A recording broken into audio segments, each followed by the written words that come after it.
Professor मित्रा 40 की देहली के करीब पहुंच चुके थे, किंतु थे अभी तक अविवाहित। यह बात नहीं थी कि वे विवाह करना ही ना चाहते थे, पर वे जैसी आदर्श पत्नी की खोज में थे, वैसी उन्हें अभी तक कहीं ना मिली। प्रोफेसर मित्रा स्वभाव से ही उदार और सुशील थे। रंग सांवला, कद ऊंचा और चेहरा सुडौल था। वे बहुत कम बोलते थे, स्वभाव के कुछ झिक्की थे, पर थे आदमी अच्छे। कभी घंटों मेज पर हाथ की कोहनियाँ टिकाए, गालों पर हाथ रखे वे विचार मग्न बैठे रहते थे, और कभी बातचीत करते करते कुछ ख्याल आ जाता तो वे बिना कुछ बोले ही बातचीत समाप्त करने के लिए उठ खड़े हो जाते। परंतु लड़के उन्हें चाहते थे और उनका आदर भी करते थे। वे फिलॉसफी के प्रोफेसर थे। सेकेंड ईयर के एक लड़के कांति किरण को वे बहुत चाहते थे। कांति किरण एक निर्धन परिवार का लड़का था। उसकी फीस और पढ़ाई का कुल खर्च प्रोफेसर मित्रा अपने पास से देते थे। कांति किरण सच्चरित्र, सुशील, तीक्ष्ण बुद्धि और मेधावी था। यही कारण था कि आर्थिक सहायता करने के अतिरिक्त प्रोफेसर मित्रा उससे स्नेह भी करने लगे।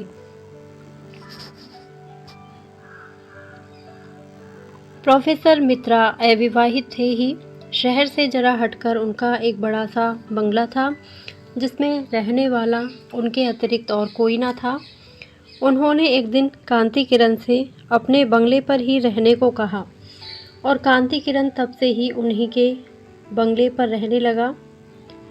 इस प्रकार प्रोफेसर मित्रा ने अपने सोने जीवन में एक साथी का निर्माण कर लिया।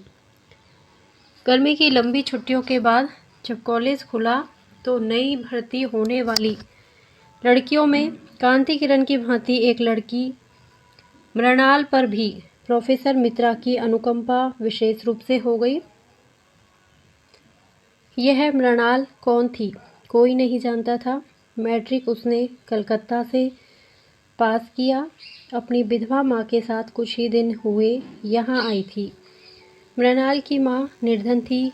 यहीं के लड़कियों के मिडिल स्कूल में वह उपपाठिका होकर आई थी। मृणाल की माँ और प्रोफेसर मित्रा में कब पहचान हुई, यह कोई नहीं जानता, किंतु मृणाल के भी पढ़ने का सारा खर्चा प्रोफेसर मित्रा ने अपने ऊपर ले लिया। यही नहीं कि प्रोफेसर मित्रा केवल कांति किरण और मृणाल को ही आर्थिक सहायता देते हों, वे और भी बहुत से गरीब लड़कों को सहायता करते थे। बैंक में उनका हिसाब ना था।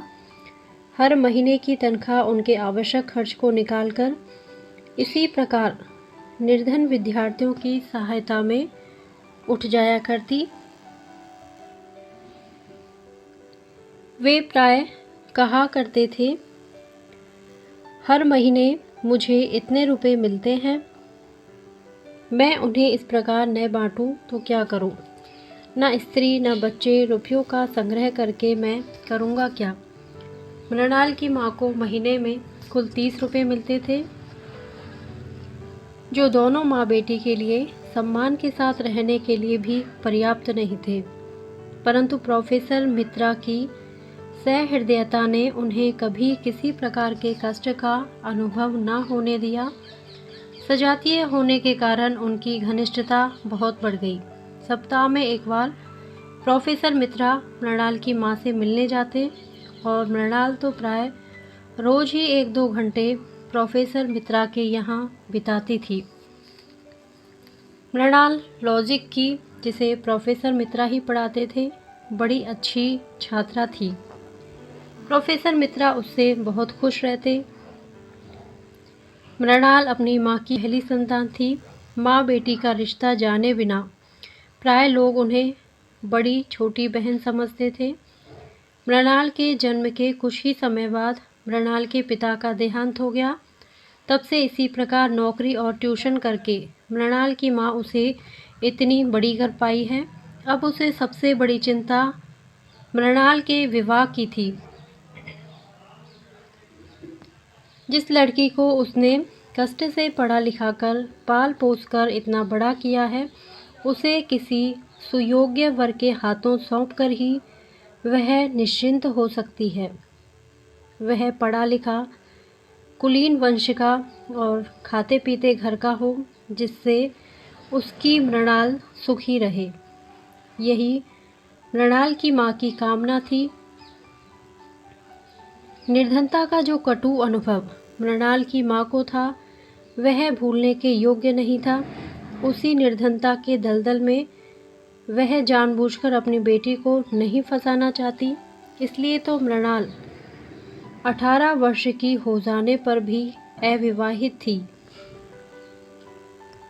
मृणाल की माँ को जब मालूम हुआ कि प्रोफेसर मित्रा अविवाहित है, तो वह सोचने लगी कि मृणाल और प्रोफेसर मित्रा की जोड़ी तो बुरी नहीं रहेगी।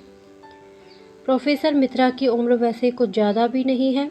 इसके अतिरिक्त मेरी मृणाल रानी बनकर भी तो रहेगी। एक दिन मृणाल की माँ ने निश्चय किया, वह प्रोफेसर मित्रा से उनके अविवाहित रहने का कारण पूछेगी। उस दिन शाम को जब प्रोफेसर मित्रा आए, तो उसने साहस करके यह सवाल उठाया, मित्रा साहब, मैंने सुना है कि आपने अभी तक विवाह नहीं किया है। यदि आपको कोई अड़चन ना हो, तो क्या मैं जान सकती हूँ कि इस संन्यास का क्या कारण है? प्रोफेसर मित्रा के सामने ऐसा सवाल भी इस घर में उनसे कभी होगा, वह न जानते थे।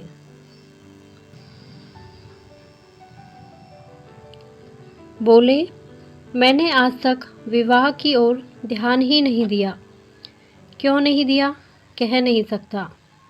अब तक नहीं दिया तो अब तो ध्यान देना चाहिए। शाम को लौटकर जाते हैं तो क्या वीरान सा घर आपको अच्छा लगता है? प्रोफेसर मित्रा हंसकर बोले, नहीं, घर तो वीरान नहीं रहता, कांति किरण रहता है। अक्सर मृणाल आ जाती है, फिर नौकर चाकर भी तो रहते हैं। मृणाल की माँ तनिक हंसकर बोली, नौकर चाकरों से कहीं घर आबाद हुआ है? और कांतिकरण क्या, उसकी पढ़ाई खत्म हुई 2 महीने बाद अपने घर चला जाएगा। मित्रा साहब हंसकर बोले, मृणाल तो रहेगी। मृणाल की माँ जरा गंभीर होकर बोली, हाँ, मृणाल तो रहेगी, पर ऐसे रहने से क्या होता है? मैं मृणाल के ही लिए कह रही हूँ। अब मृणाल के साथ गृहस्थी बसाओ, मैं भी उसके हाथ पीले करके निश्चिंत हो जाऊं। प्रोफेसर मित्रा चौंक पड़े। मृणाल के साथ गृहस्थी बसाऊं? मृणाल तो बच्ची है, मैंने उसे सहायता दी है, तो क्या उसका पुरस्कार मुझे लेना पड़ेगा? प्रकट में बोले, छोटा था तभी माताजी नहीं रही। 20 साल का भी न हो पाया कि पिताजी भी संसार छोड़कर चले गए। कोई सुनने वाला था ही नहीं। ना तो विवाह के विषय में कभी सोचा, न सोचने का समय मिला। आज 18 साल से यूं ही एकाकी जीवन बिता रहा हूँ। जीवन में किसी भी प्रकार का असंतोष नहीं है। अब इस उम्र में शादी करूं, अब तो बूढ़े होने में अधिक देर नहीं है। मृणाल की माँ बोली, यही तो शादी की उम्र है, बचपन की शादी किस काम की। और हाँ मित्रा साहब, तुमने मुझे माँ कहकर सम्मान दिया है, अब उस सम्मान की रक्षा भी तुम्ही को करनी पड़ेगी। मेरी मृणाल को तुम देखते आ रहे हो, बुरी लड़की नहीं है। चाल ढाल, बात व्यवहार, रूप रंग में किसी सुंदर से सुंदर लड़की के सामने खड़ा कर दो तो कुछ ज़्यादा ही रहेगी, कम नहीं। यदि तुम मुझसे विवाह करने का आश्वासन दे दो तो मेरी बड़ी चिंता दूर हो जाए। प्रोफेसर मित्रा गहरी चिंता में डूब गए। कल्पना की आंखों से बालिका मृणाल को गृहिणी मृणाल के रूप में उन्होंने अपने घर में घूमती हुई देखा। नौकरों से वह ठोक ढंग से काम ले रही है। घर में कोई अव्यवस्था नहीं है, सभी काम सुचारू रूप से हो रहे हैं। प्रोफेसर मित्रा को अब घर के किसी भी काम की ओर ध्यान देने की ज़रूरत नहीं रहती। इसी समय मृणाल की माँ की बात से वह चौंक उठे। मृणाल की माँ कह रही थी, मित्रा साहब चिंता ना करो, मेरी मृणाल को स्वीकार कर लो, वह तुम्हारे घर को स्वर्ग बना देगी। मित्रा साहब ने कहा, आप मुझे कुछ दिन सोचने का समय दीजिए, बहुत जल्दी मैं आपको जवाब दूंगा। और वे अपने बंगले की ओर चले। आधे से अधिक प्रोफेसर मित्रा इस विवाह के पक्ष में हो चुके थे। घर आए, देखा ड्राइंग रूम में मृणाल कांति किरण से कुछ बातें कर रही है। जाने क्यों उन्हें यह अच्छा न लगा। आज यह पहला ही अवसर न था कि उन्होंने कांति किरण और मृणाल को बातें करते देखा हो। बहुत बार देखा था, परंतु इस ओर उन्होंने कभी ध्यान ही ना दिया। आज उन्हें दोनों की बातें करते देखकर दुख सा हुआ। उनके चेहरे पर कुछ मलिनता आ गई। मृणाल उन्हें देखती हुई बोली, प्रोफेसर साहब मैं बड़ी देर से आपकी प्रतीक्षा कर रही हूँ, मुझे आपसे कुछ पूछना है। और कुर्सी खिसकाकर वह प्रोफेसर साहब के बहुत करीब बैठ गई। प्रोफेसर साहब का जी आस पढ़ाने में नहीं लग रहा था, यह मृणाल ने ध्यान से देखा। वह बोली, आपकी तबीयत कुछ खराब जान पड़ती है, आप उदास हैं, रहने दीजिए, मैं कल पढ़ लूँगी, आप आराम कीजिए। प्रोफेसर मित्रा मृणाल को अपने पास से इतनी जल्दी न जाने देना चाहते थे। मृणाल को वह पहले ही बहुत ज़्यादा चाहते थे, फिर आज उसकी माँ ने विवाह का प्रसंग छेड़कर मृणाल के प्रति उनकी सारी कोमल भावनाओं को जागृत कर दिया। वे बोले, पढ़ो मत, कुछ देर पास बैठो मृणाल। मृणाल बैठ गई। मित्रा ने कई बार उसके सुंदर मुख और अल्लड़ यौवन को ध्यान से देखा। उन्होंने निश्चय किया कि विवाह करूँगा। मैं जिस आदर्श रमणी को खोज रहा था वह मृणाल ही है। उससे कल्पना जगत में मृणाल उनकी गृहिणी, बंगले की अधीश्वरी, उनके बच्चों की माँ, सब कुछ बन गई। इधर मृणाल को बैठे बैठे 20 मिनट हो गए। उसने पूछा, जाऊं? रात बहुत हो जाएगी तो माँ बहुत घबराएंगी। प्रोफेसर मित्रा चौंक पड़े, बोले, हाँ मृणाल, रात बहुत हो गई, चलो तुम्हें छोड़ आता हूँ।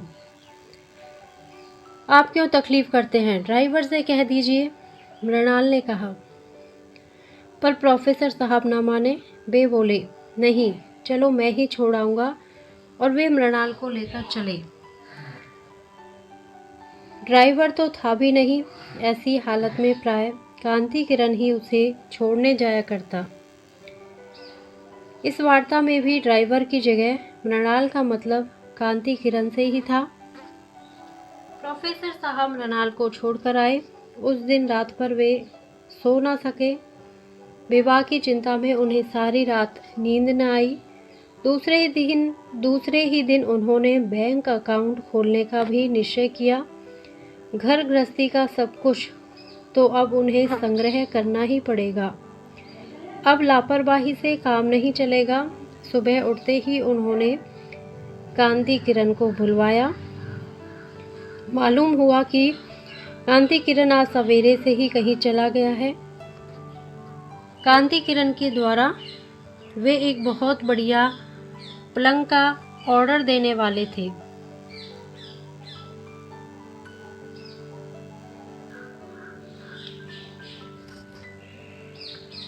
मृणाल के लायक उनकी समझ में उनके घर में कोई भी सामान नहीं था। सभी सामान ठीक और अच्छा बनवा कर रखना पड़ेगा। अकेले आदमी की बात और होती है और गृहस्थ की और। इसी चिंता में सुबह का भी सारा समय बीत गया। कॉलेज जाने का समय हो गया। उन्होंने भोजन किया, शोफर से कार निकलवाई। उन्होंने सोचा कि पहले मृणाल के घर जाकर उसकी माँ को विवाह के विषय में अपनी स्वीकृति की सूचना दे दे और फिर कॉलेज जाए। विवाह करना ही है तो फिर देर करने से क्या फ़ायदा। वे कार स्टार्ट ही कर रहे थे कि एक साइकिल सवार उपस्थित हुआ। उसने एक लिफाफा प्रोफेसर साहब को दिया। पत्र में लिखा था, माननीय प्रोफेसर साहब, हम दोनों यानी मैं और मृणाल अंतरजातीय विवाह के नियमों के अनुसार आज विवाह सूत्र में बंधने जा रहे हैं। विवाह की रजिस्ट्री के लिए हमें आज कचहरी जाना पड़ेगा। अतएव आज हम दोनों कॉलेज ना आ सकेंगे, क्षमा कीजिएगा।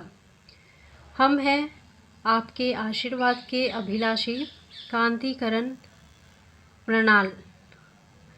पत्र पढ़कर एक फीकी हंसी के साथ प्रोफेसर मित्रा ने अपनी कार कॉलेज की ओर बढ़ा दी। धन्यवाद। यदि आपको ये कहानी अच्छी लगी हो तो प्लीज़ मेरे वीडियो को लाइक करें, शेयर करें और मेरे चैनल को सब्सक्राइब करें। Thank you.